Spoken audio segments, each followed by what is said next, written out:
Написал клиентам за день до продажи: приедьте на полчаса раньше, зайдем в банк, проверим Ассению, все ли там корректно. Пишут мне сейчас за полчаса до встречи, что опаздывает, давай сразу встречаться там на переоформлении.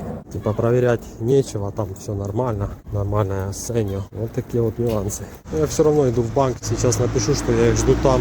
Тут 3 минуты ходьбы от офиса, где переоформляют, до банка. Все равно хочу проверить, потому что там разные нюансы бывают. Там циферкой ошиблись, еще что-то.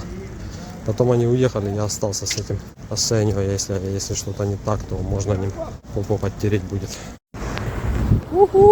Друзья, я продал Rapid. 4 месяца, друзья, 4 месяца я его продавал и наконец-то продал. Все, ну его нахер, такой бизнес. Закрываю его нахер, не открыв даже еще.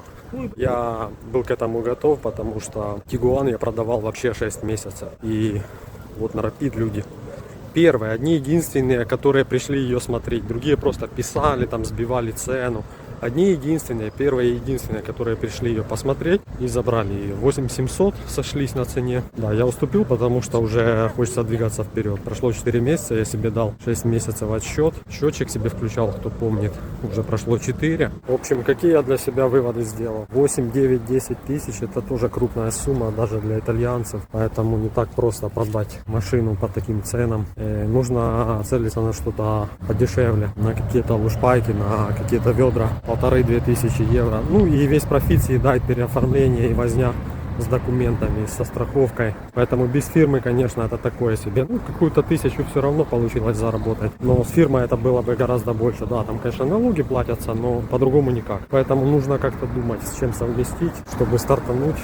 Нужна площадка для того, чтобы пропустили практику по перепродажам машин. Нужна площадка. А площадка — это аренда, это сразу же расходы дополнительные в районе 6000 в год только на площадку. Плюс еще расходы по налогам при открытии фирмы. Даже если ты ни одного евро не заработал за год, ты все равно должен в районе 5000 заплатить в пенсионный фонд, пенсионный сбор. Плюс поточные расходы коммерциалиста, это бухгалтер, хотя бы первый год, потому что без опыта будет сложно разобраться в нюансах по налогообложению. Не знаю, как это все реализовать. Вчера наткнулся на GPT-чат, мне подкинул инфу. А вот смотри, чувак в Европе 3 миллиона за год сделал прибыли. Вдумайтесь, прибыли 3 миллиона евро. Я пишу: какой чувак, скинь мне, я хочу посмотреть, как человек работает, что, где это вообще происходит, в какой стране хотя бы. Ну, Европа, она большая тоже, нужно понимать. Перешел на сайт YouTube.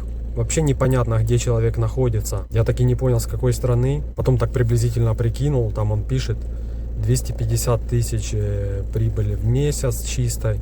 Ну, я так посчитал.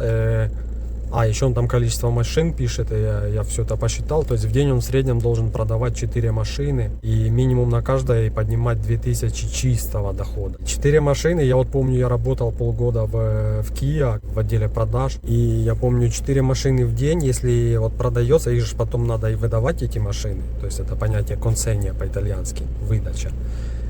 Вот, а выдать машину ты же не можешь там облепленную наклейками. Вот. В мои обязанности также входило вот, поснимать эти все наклеечки, целлофанки поздирать, приготовить, налить водички хотя бы даже вот в бачок омывателя, чтобы человек забрал новую машину, выехал, дождь пошел, он раз, а бачок пустой, да, нажал на кнопочку, а там ничего не брызгает, но это тупо. Все должно быть проверено и выдано под ключ, то есть человеку отдаются ключи в руку, и я объяснял там каждую кнопочку для тех, кто там переходил с какого-то ведра на машину, может быть, более такого премиального класса. Нужно было человеку объяснить, показать там некоторые кнопочки, некоторые нюансы, особенно пожилые люди, для них это все было очень сложно, кто покупал новые автомобили с вот этими всеми экранами уже, тачскрин и прочая ерунда. И вот я помню просто по движению, по темпу работы, 4 машины в день — это просто жопа разорванная. Это жопа разорванная у продавцов, ходить, показывать, объяснять, рассказывать, оформлять контракты. И у тех, кто потом выдавал эти машины тоже, у тех, кто их подготавливал. То есть это целый оборот. А он показывает видос, такой на расслабоне, что-то там ходит, поехал, колеса забрал, переобул какую-то там Audi. Вообще, и притом сам в одиночку, в одно лицо он все делает, вот, все организовывает, все делает. Я еще, конечно, посмотрю, но я не понимаю, как так возможно, честно. Я вот поработал в реальной жизни, в фирме, в которой все налажено. Это концессионарио, это автосалон, понимаете? Ну, премиум, не премиум, но высокого сегмента, да, Kia. И на других я тоже работал механиком, но я тоже видел процесс, как бы на Volkswagen, как это все. Это загруженное, вообще, это разорванные жопы у всех 4 машины в день продавать. А чувак ходит на расслабоне, что-то там пошел, колесики забрал, у шиномонтажников забрал, машину отогнал, что-то такое. Кофеек попивает, 5 чашечек, там, подсчитывает, сколько он чашечек в день выпил кофе. Я, честно, не понимаю этот мир, как это вообще так возможно. Вот я сравниваю с реальной жизнью, как это все. И вот человек в одиночку, 4 машины в день, 3 миллиона за год чистой прибыли.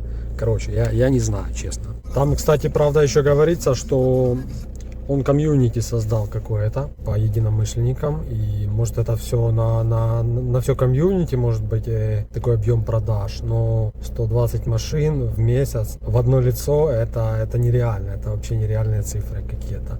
Ну, в общем, буду изучать информацию, если нет. Буду смотреть, брать пример с этого парня. 22 года парню. И, ну, мне в эти объемы не верится. Скорее всего, это на все комьюнити. Потому что я помню по автосалону, ну, там 20-30 машин в месяц. И это уровень считался. Продать 20. Ну, там, конечно, не сравнить.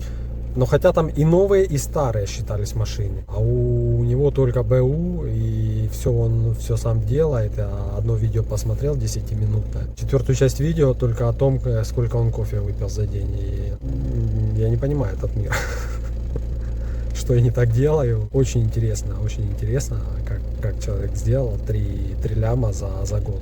Самостоятельно. Как вариант, еще попробую посотрудничать с другими перекупами, с теми, кого знаю. Возможно, оперировать просто от имени их фирмы. Если найду какую-то машину, это получается ты, как это по-нашему, античипары.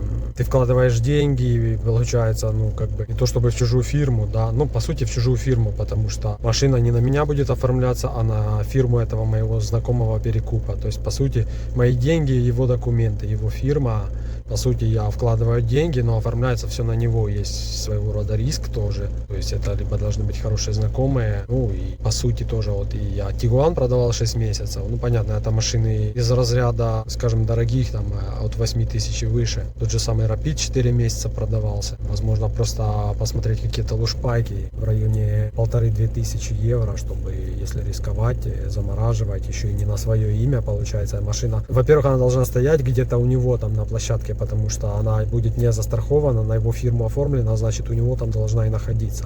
Я не имею права у себя ее хранить без страховки, тем более двора частного у меня нету. Если в нее кто-то врежется, это сразу жопа будет, сразу приехали. Во-первых, она там должна будет находиться, во-вторых, неизвестно сколько будет продаваться. Ну, то есть такая себе кухня, конечно, очень кислая.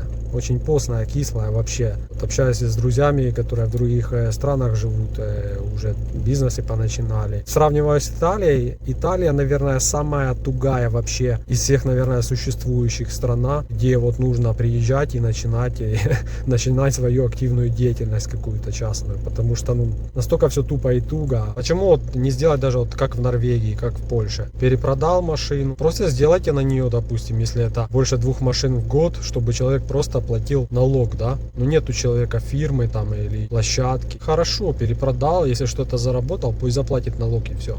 Нет, нельзя. В общем, не знаю, буду что-то думать. У кого есть какие мысли, варианты, кто тоже может быть в Италии, делитесь мнением, делитесь мыслями в комментариях. Будет интересно. Всех обнял, всем мир.